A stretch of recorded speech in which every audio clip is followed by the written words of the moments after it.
శ్రీరామ్, మీ రైతు బిడ్డ ముద్దు బిడ్డ. నేను శ్రీ భద్రాచల సీతారామచంద్ర స్వామి గారి దివ్య రామదీక్ష తీసుకున్న ఒక 21 రోజు. అయితే ఇప్పుడు నేను భద్రాచలం రామాలయం పరిసర ప్రాంతాల్లో ఉన్నా. ఇప్పుడు విషయం ఏంటంటే, మన యొక్క చరిత్రని, రాముడు గురించి, కృష్ణ గురించి మనమే చెప్పుకోవాలి, మనమే 10 మందికి తెలియజేయాలి. ఇందులో మొహమాట పడాల్సిన పని లేదు, సిగ్గుపడాల్సిన అవసరం లేదు. ఎందుకంటే కారణ జన్ములు, అత్యంత మహా మహా మహా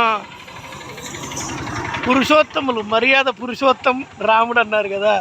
అట్లా మహా యోధుల కంటే ఎక్కువ మన రాముడు, కృష్ణుడు, మన యొక్క భారతీయ సనాతన ధర్మం, రామాయణం, భగవద్గీత అంత గొప్పవి.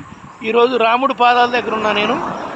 అయితే అక్కడ కనపడుతుంది కదా భద్రాచలం కరకట్టకు శ్రీ రామదాస్ గారు, ఆయన భక్త రామదాస్ గారు, ఆయన యొక్క శిలా విగ్రహాన్ని ఇక్కడ ప్రతిష్ఠించారు. అట్లా ఇంకా చాలా ఉన్నాయి వరుసనే కరకట్ట. రోజుకొక దాని గురించి చెప్తా. రాములు వారు అన్నదాన సత్రానికి వచ్చి అన్నదానం పెట్టారు రాములు వారు. ఆయన ప్రసాదాన్ని స్వీకరించే నేను, అలాగే దీక్ష స్వాములందరూ కూడా ప్రసాదాన్ని స్వీకరిస్తున్నారు అన్నదానంలో.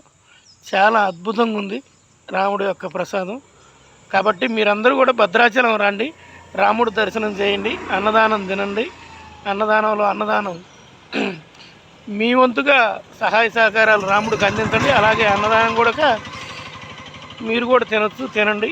భక్తులందరూ కూడా రాముడి దర్శనానికి రండి. మరొకసారి ఖచ్చితంగా ప్రతి ఒక్కరు రామాయణం చదవండి, భగవద్గీత చదవండి. పిల్లల్ని ఈ వేసవి సెలవుల్లో గుడికి తీసుకురండి. ఎక్కువ గుడికి తీసుకొస్తే మన సాంప్రదాయం, మన ఆచార వ్యవహారాలు, మన కట్టుబాట్లు తెలియజేయండి. ఈ వేసవి సెలవుల్లో చిన్నపిల్లలకి గ్రంథం చదవమని చెప్పండి. ఖచ్చితంగా ఈ వీడియోని చూడండి, లైక్ చేయండి, షేర్ చేయండి, సబ్స్క్రైబ్ చేయండి. మీ రైతు బిడ్డ. జై శ్రీరామ్.